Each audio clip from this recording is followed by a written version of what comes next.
आज की वीडियो में स्वागत है।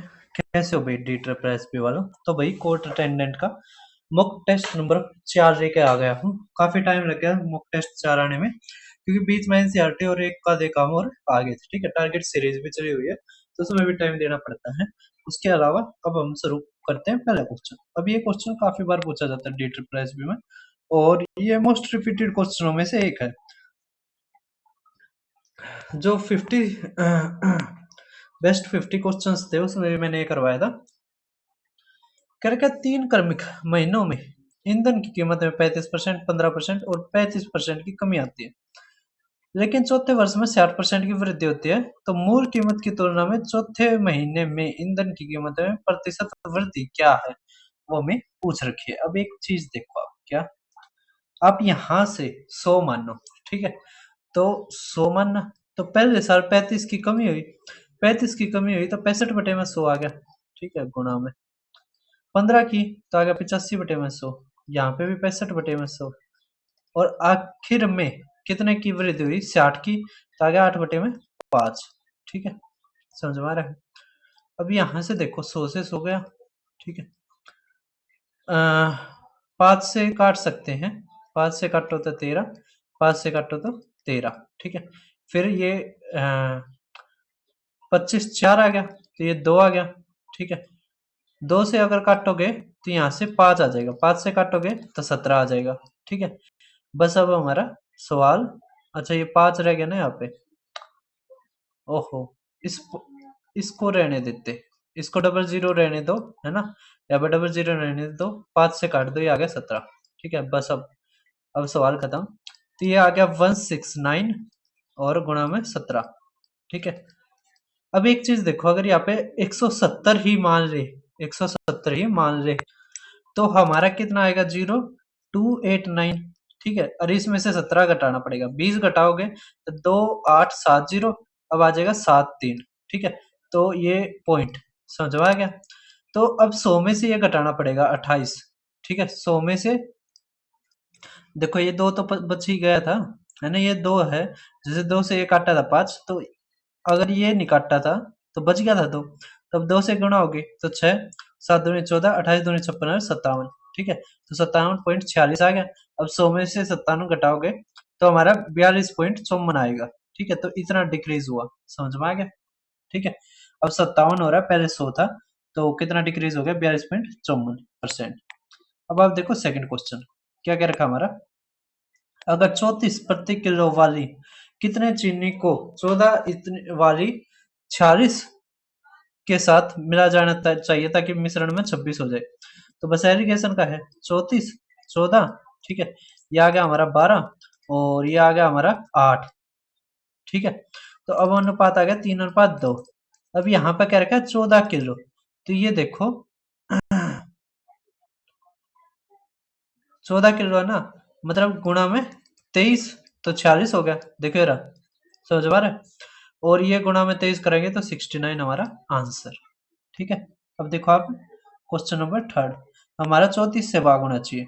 34 का मतलब 2 और 17 है, इसके 2 को प्राइम करने पड़ते हैं, तो 2 गुणा में 17 से होना चाहिए। देखो 2 से ये नहीं होगा, ये नहीं होगा, आप 17 से करके देख लो एक को, ठीक है। अगर आप इसको करके देखते हो 17 से 17 दूनी 34, ठीक है, तो आ जाएगा हमारा 7 6, ठीक है। 17 34 51 17 चौके 68, ठीक है। तो 8 और 8 तो 17 पंजे 85, ठीक है। तो 3 1 17 एकम 17, ठीक है। तो कितना आ जाएगा 13 14, ठीक है, फिर भी नहीं हुआ, ठीक है। तो इसका मतलब यही हमारा आंसर, ठीक है, कर दोगे। उसके अलावा भाई ये मेरा टेलीग्राम चैनल है, आप इसको जरूर ज्वाइन करना। उसके अलावा आज हमारा आखिरी दिन है assistant superintendent most intense revision batch का, मतलब पेमेंट का। तो आप पेमेंट कर सकते हैं यहाँ पे, पेमेंट करके और मेरे पास स्क्रीनशॉट शेयर कर देना। इसके अलावा ये मेरा YouTube channel Deepak Sharma maths, आप इसको जरूर सब्सक्राइब करना। यहाँ पे D triple S B top 50 maths repeated type करवा रखी है, आप इसको जरूर देखना। डी ट्रिपल एस बी के 40 में से 30 क्वेश्चन आपके आए बैठे हैं यहाँ से, ठीक है। उसके अलावा कोर्ट अटेंडेंट का मॉक टेस्ट की प्ले लिस्ट ये रही। यहाँ पर आप पहले वाले जो 3 मॉक टेस्ट मैंने करवा रखे हैं वे तीनों के तीनों देख सकते हैं। उसके अलावा असिस्टेंट सुपरिटेंडेंट के भी 2 मॉक टेस्ट आप देख सकते हो, ठीक है। और अगर आपको D triple S B papers करने हैं तो डी ट्रिपल एस बी के पेपर्स भी ये रहे, ठीक है। यहाँ से आप ये सारे के सारे पेपर कर सकते हैं, ठीक है। तो इनको जरूर करें। अब आप देखो हमारा सिंप्लीफिकेशन का एक सिंपल सा क्वेश्चन। पहले ये जोड़ होंगे, ठीक है। तो आएगा 34 इंटू में 4, तो 4 चौक 16, 4 × 12 1 13, माइनस में प्लस में 98, तो यहाँ से आ जाएगा हमारा माइनस का 38। इसमें से माइनस का 38 जाएगा तो 299 हमारा आंसर, ठीक है। तो आपको बहुत ही कम टाइम में करने हैं सवाल। अब यहाँ पे देखो बहुत ही आसान सवाल है। कर का 40,000 की राशि पर 2 वर्ष के लिए साधारण ब्याज इतना हो गया। यदि वही राशि उसी समय के लिए समान वार्षिक चक्रवृद्धि ब्याज पर दी जाती तो हमें अंतर बताना है। तो यहाँ से एक चीज देखो, हमें प्रिंसिपल दे दिया, समय दे दिया, सिंपल इंटरेस्ट दे दिया, यहाँ से रेट आएगा। तो रेट निकालना पड़ेगा। तो हमारा फॉर्मूला क्या होता है, सिंपल इंटरेस्ट गुणा में 100 अपॉन में प्रिंसिपल इंटू में टाइम। तो बस हम लिख देंगे कितना, 4000 गुणा में 100 बटे में 40,000, ठीक है। तो यहाँ से काटेंगे तो एक पूरा कट जाएगा, एक जीरो बच जाएगी, नीचे 2, तो आ गया यहाँ से 5%, ठीक है। अगर 5% आ गया, हमें इनके बीच का डिफरेंस चाहिए, है ना, किसके, कंपाउंड इंटरेस्ट और सिंपल इंटरेस्ट। तो आएगा 5 गुणा में 5 बटे में 100%। तो यहां से हमारा कितना आ गया, 0.25 बटे में 100%, सॉरी 0.25%, ठीक है, 0.25%। अब एक चीज देखो, ये है अगर हम 25 से इसकी गुणा करते हैं तो 100 ही आएगा, ठीक है। समझ आ रहा है, 1% निकाल लोगे, 1% तो 40, और 0.25 निकालोगे मतलब 4 तक भाग करोगे तो 100 हमारा आंसर, ठीक है। समझ आ रहा है, 0.25% आप निकाल लेना। अब देखो आप नेक्स्ट हमारा सवाल, अच्छा ये DI का है, इसको बाद में देखते हैं। अब बच्चे कहेंगे सर प्रोबेबिलिटी आने लगी, नहीं भाई साहब प्रोबेबिलिटी नहीं आती डी ट्रिपल एस बी में, इसमें कह रखा प्रतिशत क्या है, ठीक है, संभावना है प्रतिशत सेम है, कोई दिक्कत नहीं है, इसमें क्वेश्चन बहुत ही आसान है। अब देखो बॉयज कितने हमारे 13 और गर्ल्स कितने 7, ये रेशियो ना, तो गर्ल्स आगे 7, हमारा क्या रखा है, प्रोबेबिलिटी बताओ कि कितनी स्टूडेंट गर्ल है, तो 7 बटे में 20 गुणा में 100, ठीक है, तो 35% हमारा आंसर। अब देखो आप नेक्स्ट क्वेश्चन, नेक्स्ट हमारा क्या रखा है कि अगर अभिजीत की सैलरी 25% से इंक्रीज हो जाए और फिर 30% से डिक्रीज हो जाए तो हमारा परसेंटेज चेंज कितना होगा। ये क्वेश्चन काफी बार करवा रखा है, तो आप फार्मूला इसमें कौन सा लगाओगे, तो आप कहोगे सर हम फार्मूला लगाएंगे x प्लस में y प्लस में xy अपॉन में 100 वाला, ठीक है, और यहाँ पर परसेंटेज। तो यहाँ पर आएगा भाई साहब प्लस में 25%, ठीक है, माइनस में 30, माइनस में 25 गुणा में 30 बटे में 100, ठीक है, एक जीरो से एक जीरो गई तो आएगा 7.5, ठीक है। अब यहाँ से 37 में से घटाएंगे तो आएगा 12.5% डिक्रीज, ठीक है, माइनस का आएगा ना, यहाँ पे भी माइनस है, यहाँ पे भी माइनस, तो माइनस का 37.5 और इसमें से 25 जोड़ देंगे तो आ जाएगा माइनस का 12.5%, ठीक है। माइनस आ गया, इसका मतलब डिक्रीज हो रहा है। अब हम इसकी इंग्लिश को छुपा देते हैं, हिंदी देखो आप क्या क्या रखा है इसमें। हमारा नेक्स्ट क्वेश्चन देख पा रहे होगे, एक निश्चित राशि पर निश्चित वार्षिक दर पर 2 वर्षों के लिए चक्रवृद्धि ब्याज इतना है और 3 वर्षों के लिए साधारण ब्याज इतना है। अब एक चीज समझो, हमें अगर साधारण ब्याज दिया है तो साधारण ब्याज हर साल सेम रहता है। अगर 3 साल का 6,000 है तो 2 साल का कितना होगा 4,000, ठीक है। और हमारा कंपाउंड इंटरेस्ट कितना है, तो कंपाउंड इंटरेस्ट हमारा दे रखा है 4100, ठीक है। अब इस सवाल में हमें बताना है ब्याज की दर, कोई दिक्कत नहीं है। अब हम हर साल का ब्याज देखते हैं, तो यहाँ से अगर 2 साल का 4,000 है तो 1 साल का 2,000 होगा, फिर अगले साल का भी 2,000 होगा, 2,000 4,000 और 100 रुपये ये वाला, ठीक है। ये हमारा बन गया क्या, ट्री मेथड, ठीक है, ट्री मेथड। अब 2,000 का कितना परसेंट है 100, तो 100 बटे में 2,000, ठीक है, डबल जीरो से डबल जीरो और 5% आ जाएगा, गुणा में 100 करेंगे ना यहाँ पे, ठीक है, तो आ जाएगा 5% पर एनम हमारा आंसर। ठीक है, समझ में आ रहा है। अगर हमें यहां से प्रिंसिपल निकालना होता तो ये देखो, ये क्या कर रखा है हमने, गुणा में 20, तो इसका भी गुणा में 20 कर देते और हमारा आ जाता प्रिंसिपल। ठीक है, समझ में आ रहा है। तो एक ही सवाल से मैंने 3 से 4 सवाल आपके करवा दिए। अब ये क्वेश्चन देख पा रहे होगे, क्वेश्चन आसान है, थोड़ा सा कैलकुलेटिव पड़ेगा, लेकिन इतनी ज्यादा कैलकुलेशन भी हमारी नहीं है। कह रखा है कि वस्तु x और y के क्रय मूल्य का अनुपात इतना है, x को बेचकर 38% का लाभ होता है, तो प्लस में 38%। ठीक है, और यहाँ पे कह रखा है कि यहाँ पे 34% का नुकसान होता है या हानि होती है, तो 34% करके लाभ या हानि प्रतिशत क्या है, तो कोई दिक्कत नहीं है। इसको हम किससे कर देंगे, इसको हम कर देंगे सीधा वेटेड एवरेज से। ठीक है, तो देखो 8 7 56 5 8 7 21 और 5 26 माइनस में 9 चौक 36 3 9 तेईस 27 और मतलब 30। ठीक है, अब यहां से आ जाएगा हमारा कितना, माइनस का 40 बटे में 16। ठीक है, 9 और 7 16, तो 40 बटे में 16, तो 16 दूनी 32, तो 2.5% का नुकसान होगा। क्यों, यहाँ पर माइनस है ना, तो लॉस ऑफ 2.5%। ठीक है, कर दोगे, कोई दिक्कत की बात नहीं है। अब आप देखो 11th क्वेश्चन क्या दे रखा है इसमें, कि 60,000 की राशि पर 5% वार्षिक दर से x वर्षों के लिए उधार दिया गया, साधारण ब्याज इतना है। ठीक है भाई साहब, यदि समान राशि से समान ब्याज और चक्रवृद्धि ब्याज के लिए ये है, तो आप बताइए क्या अंतर बताइए। कोई दिक्कत नहीं है, पिछले वाले सवाल की तरह है।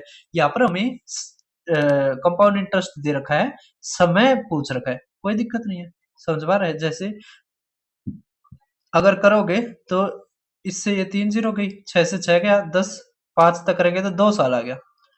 ठीक है, अगर 2 साल आ गया तो इसका 5% का 2 साल का कंपाउंड इंटरेस्ट और सिंपल इंटरेस्ट का अंतर क्या आएगा, 5 गुणा में 5 बटे में 100 मतलब 0.25%, गुणा में 6 करेंगे तो 150 आना चाहिए। ये रहा ये ऑप्शन। ठीक है, कर दो। अब आप देखो हमारा नेक्स्ट क्वेश्चन 12वां, क्या कंपाउंड इंटरेस्ट 2 साल का 15% पर एनम है, जो कंपाउंड एनुअली इतना होता है, तो प्रिंसिपल बताओ। कोई दिक्कत नहीं है, हमें ये अमाउंट नहीं दे रखा, हमें चक्रवर्ती ब्याज दे रखा है, ये ध्यान रखना आप, चक्रवर्ती ब्याज इतना है। चक्रवर्ती ब्याज कैसे निकालते हैं, तो 2 साल का सक्सेसिव 15 का, तो 15 का सक्सेसिव कैसे निकालेंगे, 15 जमा में 15 जमा में 15 गुणा में 15 बटे में 100। ठीक है, तो यहां से हमारा कितना आ जाएगा भाई साहब, तो आ जाएगा 32.25%। ठीक है, अगर 32.25% हमारा 6450 है, तो मूलधन मतलब 100% निकालना है, तो कोई दिक्कत नहीं है, तो हमारा आ जाएगा 100 बटे में 32 25, है ना, और ये रहा, और ऊपर 100। ठीक है, ये गुणा में 2 रहे, तो 20,000 हमारा आंसर। ठीक है, कर दोगे, कोई दिक्कत की बात नहीं है। अब आप सिंप्लीफिकेशन का एक और सिंपल सा क्वेश्चन देखिए, पेपर आसान आएगा, मुश्किल नहीं आएगा कोर्ट अटेंडेंट का। ठीक है, असिस्टेंट सुपरिटेंडेंट का थोड़ा सा लेवल इंक्रीज होके आता है। ठीक है, और हम ये लेवल और डी ट्रिपल एस बी का पिछले जो भी पेपर हुए हैं उनका एनालिसिस करके बता रहा हूं, क्योंकि नायब तहसीलदार और असिस्टेंट सिक्योरिटी ऑफिसर का पेपर फिर भी थोड़ा सा अच्छा था। इसी तरह हमारा जो कंबाइंड पोस्ट के पेपर हुए थे 2025 में अक्टूबर नवंबर के टाइम पे, उसमें भी अच्छे पेपर थे। ठीक है, वो भी मैंने करवा रखे हैं आपको बेस्ट क्वेश्चंस, आप एक बार जरूर देख लेना। ठीक है, और अगर आप टारगेट सीरीज ले रहे हो तो कोई दिक्कत की बात नहीं है, वहां पे तो मैं देने ही लग रहा हूँ आपको। ठीक है, अब यहाँ पे देखो क्वेश्चन क्या था, मैं क्वेश्चन को एक बार लिख देता हूँ। तो हमें दे रखा था 9 इंटू में 3 की पावर 2 2 बटे में 11 जमा में 15 माइनस में 52, ये हमें क्वेश्चन दे रखा था। ठीक है, अब यहां से एक चीज देखो, क्या ये आ जाएगा हमारा 9 9 9, तो 729 बटे में 11। ठीक है, बटे में 11 आ गया माइनस में। अब यहां से देखो, अगर 50 होता तो 35 आता। ठीक है, अब आएगा 37, तो आ जाएगा हमारा 704, तो यहां से आ जाएगा 2। ठीक है, 2 और 3 बटे में 11, तो 2 3 2 ना 2 अरे 3 2 2 हमारा आंसर। ठीक है, नेक्स्ट देखो एवरेज निकालना है। इतनी बार डीटर प्रेस भी पूछती है भाई एवरेज निकालना, और जबकि बहुत आसान होता है। एक चीज और हम यहाँ पर कर सकते हैं, जैसे 2 2 से कट रहा है तो पहले ही 2 से काट रहे हैं। ठीक है, ये भी हम कर सकते हैं, लेकिन चलो छोड़ो। देखो 8 और 2 10 16 18 18 26 26 और 6 32 3 6 9 11 13 15 17 18 19 बटे में कितनी संख्या है? 2 2 4 2 6 2 8, 8 दूनी 16, 8 चौके 32, तो 24 हमारा आंसर। ठीक है, कर दोगे? अब हमारा 15वां देख पा रहे होगे। हम 15 मिनट में 15 क्वेश्चन मैंने समझा दिए। ठीक है, तो आपकी स्पीड होनी चाहिए। ये नहीं है कि कोर्ट अटेंडेंट का पेपर आ रहा है तो वहां पर आप इसमें काफी टाइम मिल रहा तो आप सवालों में आसानी मतलब आराम आराम से करें। नहीं, कोई पक्का नहीं, आपका कोर्ट अटेंडेंट में लग ही जाओगे, फाइनल कट ऑफ क्लियर ही हो जाएगी।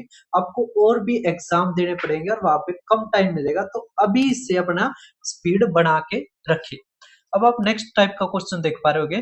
फर्नीचर की 3 वस्तुओं की औसत कीमत इतनी है, यदि उनकी कीमत इतने के अनुपात में है, तो सबसे सस्ती वस्तु की कीमत क्या है? अब ये देखो, कह रखा फर्नीचर की 3 वस्तुओं की औसत कीमत इतनी है, यदि उनकी कीमत इतने के अनुपात में है, तो सबसे सस्ती वस्तु की कीमत क्या है?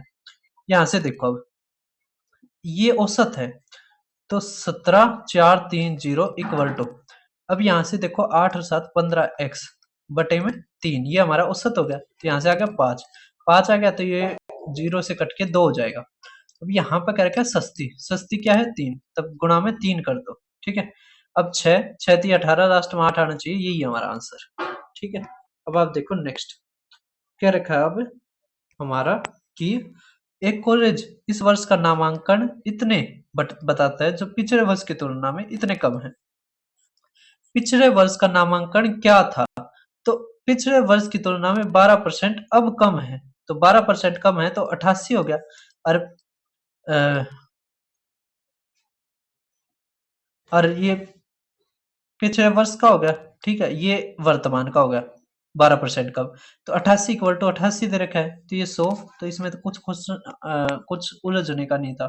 ठीक है, अब हमें सम बताना है। यहाँ पे देखो, ये हमें दे दिया इतना मनी हो जाता, मतलब अमाउंट दे दिया 10% 2 साल का, तो 20% हो गया। अमाउंट कितना हो जाएगा? तो 100 में जोड़ेंगे 120 इक्वल टू 13200, हमें निकालना है यहाँ पे 100%।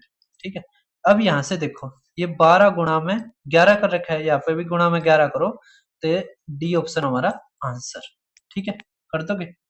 अब 18वां आप देख पा रहे होगे, कह रखा है 33 मीटर कपड़ा बेचने पर एक दुकानदार को 11 मीटर कपड़े के विक्रय मूल्य के बराबर लाभ होता है। मतलब यहाँ से हमारा आ जाएगा सीपी, ये आ जाएगा हमारा प्रॉफिट, और ये हमारा आ जाएगा एसपी। ठीक है, यहाँ से आ जाएगा 33, ये आ जाएगा 11, और ये आ जाएगा हमारा 22। ठीक है, समझ आ रहा है? इतने कपड़े बेचने पर इतने का लाभ होता है, तो 22। अब आ जाएगा 11 बटे में 22 गुणा में 100, तो हमारा आ जाएगा 50%। ठीक है, कर दोगे? अब देखो हमारा सिंप्लीफिकेशन का एक और सिंपल सा क्वेश्चन। ठीक है, मैं एक बार लिख देता हूँ, पिछले सवाल की तरह ही है, खुद करना। 8 गुणा में 3 गुणा में 2 की पावर 2 बटे में 3 जमा में 44 माइनस में 96। ठीक है, ये आपने खुद करना है। अब देखो नेक्स्ट क्वेश्चन, कह रखा सेलिंग प्राइस इतना है, हमें मार्क प्राइस निकालना, कोई दिक्कत नहीं है। सेलिंग प्राइस 27500 है, हमें क्या निकालना? Mark price. तो 100 बटे में 100 माइनस में 20 80, और ये 100 बटे में 50। ठीक है, तो ये आ गया हमारा 2, ये आ गया 4, और ये 5, ये आ गया 2, 2 तक काटेंगे, ये आ जाएगा 5। ठीक है, तो 0 25 पंजे, तो 5 आना चाहिए लास्ट में। ठीक है, 5 और 2 7, ये 11 से भी कटना चाहिए, तो 6 और 7 13, 8 और 5 8 और 5 तो उतना नहीं। ठीक है, तो 6 और 7 13, ये भी कट गया, और 6 और 5 10। अरे यार, ये तो 11 से कट ही नहीं रहा। अच्छा ये रहा, देखो 6 और 7 13, 8 और 5 13। ठीक है, ये रहा, ये हो रहा हमारा। ठीक है, तो ए ऑप्शन हमारा आंसर। अब देखो नेक्स्ट, 21वां देख पा रहे होगे। ये थोड़ा सा अच्छा क्वेश्चन है हमारा। क्या रखा हमारा, क्या कि दुरंतो एक्सप्रेस 1 बजे छोड़ती है और 2 घंटे के बाद राजधानी चलती है सेम डायरेक्शन में। राजधानी जो है वो ओवरटेक करते हैं दुरंतो को 9 बजे। इसका मतलब दुरंतो 1 बजे से 9 बजे तक, तो कितने घंटे हो गए, 8 घंटे रहती है। और ये जो राजधानी है ये 3 बजे से 9 बजे तक, इसका मतलब 6 घंटे रहती है ना। फिर कह रखा है जो स्पीड है ना राजधानी की जर्नी की, अगर बोथ हमारी कितनी है 160 है। अब एक चीज देखो, एक चीज देखो, क्या यहाँ से ही चली कौन, डोरंटो, और यहाँ से ही चली कौन, राजधानी। तो मतलब डिस्टेंस तो हमारी सेम है। इसका मतलब स्पीड डायरेक्टली प्रोपोर्शनल हो जाए, वो इनवर्सली प्रोपोर्शनल हो जाएगी किसके, टाइम के। ठीक है, ये क्या सेम है हमारा डिस्टेंस, तो स्पीड इनवर्सली हो जाएगी इसके। तो यहाँ से अगर देखें हम डोरंटो और राजधानी का टाइम का रेशियो, तो वो आएगा 4:3। ठीक है, तो हमारा स्पीड का क्या हो जाएगा, 3:4। ठीक है, तो यहाँ से जोड़ करेंगे हम स्पीड का, तो 7, तो 7 गुणा में 20 का रखा है। हमें क्या निकालना है, किसका निकालना, राजधानी का, तो गुणा में 20 कर दो आप, तो आ जाएगा 80 किलोमीटर प्रति घंटा, और इसका 60 किलोमीटर प्रति घंटा। ठीक है, ये चीज याद रखना कि स्पीड इज इक्वल टू नास, हाँ speed is inversely proportional to time. अभी इसको बाद में देखते हैं। नेक्स्ट देखो आप 23वां हमारा पाइप एंड सिस्टम का आया हुआ है। कर का पाइप पी एक टैंक को 3/8 भाग को 15 में भर सकती है। 3 गुणा में 5 तो 8 गुणा में 5, तो मतलब ये 40 घंटे रहती है। क्यों, 3/8 को 21 में, तो 3 सत्ते तो 8 7 56। कर का पी और क्यू 2 घंटे तक खुला रखा गया, तो यहाँ से देखो हमारा कितना आएगा, तो 7 8 है ना, और ये 5, तो यहाँ से एफिशिएंसी हमारी आ गई 8, और यहाँ से आ गई 5। तो 2 घंटे का देखना है, तो 1 घंटे का होगा 13। यहाँ पे 7 आना चाहिए था ऊपर, ये 7 आएगा और ये 5 आएगा। ठीक है, तो 1 घंटे का हो गया 12। हमें 2 घंटे तक खुला रखा, तो 2 घंटे का आ गया गुणा में 2, मतलब 24। 24 भरा है। 24 पाइप आर को अकेला खोला गया और 6 घंटे में टैंक को खाली कर दिया, मतलब 6 घंटे में इसने 24 का करा है। तो यहाँ से एफिशिएंसी इसकी कितनी आ गई, 4। ठीक है, 6 तक काटेंगे 4, इसकी 4 एफिशिएंसी आ गई, और वो भी माइनस में। क्यों, क्योंकि आर क्या है, हमारा आउटलेट पाइप है। ध्यान से समझना, क्वेश्चन बहुत ही अच्छा है। ठीक है, यहाँ से एफिशिएंसी हमारी कितनी आ गई, 4। अब करके तीनों पाइपों को पी क्यू आर को खोला जाता है, तो कितने समय में भरेंगे, तो यहाँ से 1 और ये 8, तो आ जाएगा 35 घंटे। ठीक है, देखो 7 और 5 12, 12 में से 4 गया 8, 8 से काटेंगे तो 35 घंटे हमारा आंसर। अब आप नेक्स्ट क्वेश्चन देख पा रहे हो 24वां। क्या रखा हमारा, क्या कि 2 नल एक टंकी को 17 घंटे 14 घंटे में भर सकते हैं, तीसरा नल इसे 13 घंटे में खाली कर सकता है। यदि उन सभी को एक साथ खोला जाता है तो टंकी खाली करने में कितना समय लगेगा। बहुत ही अच्छा क्वेश्चन है। देखो, अगर ए देखते हैं हम 17, बी 14 और ये 13, और ये खाली करता है, तो यहाँ से काफी कैलकुलेटिव, 17 गुणा में 14 गुणा में 13 आ गया। ठीक है, नीचे हमारा क्या आ गया भाई साहब, यहाँ पे empty system if all are open together. अब यहाँ से देखो, यहाँ पर आ गया 13 गुणा में 14, तो 13 गुणा में 14 होता है हमारा 182, है ना। 13 का स्क्वायर 169, जोड़ेंगे तो हमारा 182, 13 और जोड़ेंगे तो 182 आ जाएगा। यहाँ पे 17 गुणा में ये, तो 17 51, और 17 एकम 17 और 5 12, तो ये आ गया। अब 14 गुणा में ये, तो 14 सत्ते 98 ना, हाँ 14 सत्ते 98, 14 एकम 14 और ये 23। ठीक है, लास्ट नीचे हमारा क्या हो जाएगा, अब ये एम्प्टी करता ना, तो ये माइनस में होगा। ठीक है, तो यहाँ से आ गया 7 1, तो माइनस का 17 होगा। अगर 20 करते तो 162 आता, तो अब आएगा 165, है ना। 165 सारा में दे रखा है। अब ये भी गुणा होनी चाहिए हमारे, है ना, गुणा होनी चाहिए। और इसका आंसर किसके लगभग जाएगा? देखो 4 तिया 12 और ये तो 4 आना चाहिए लास्ट में।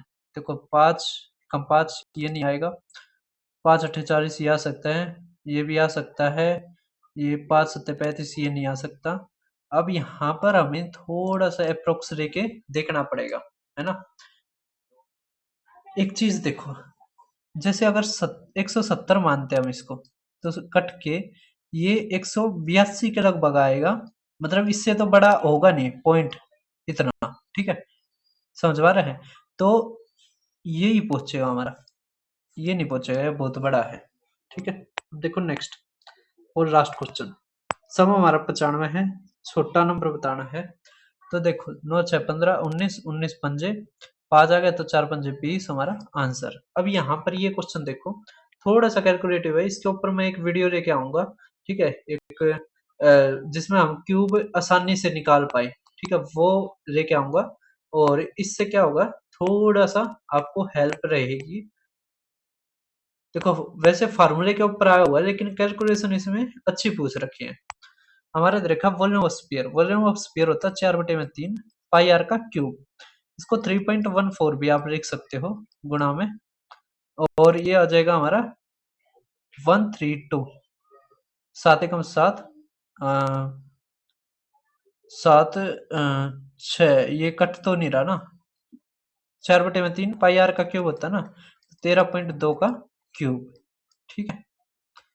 तो इसको आपने सोल्व करना है, मैं इसके ऊपर वीडियो लेके आऊंगा जिसमें हम क्यूब निकालनी आसानी से सीखेंगे, ठीक है। तो आप ये क्वेश्चन का कमेंट में आंसर देना। फिर मिलते हैं नेक्स्ट असिस्टेंट सुपरिटेंडेंट के मॉक टेस्ट के साथ।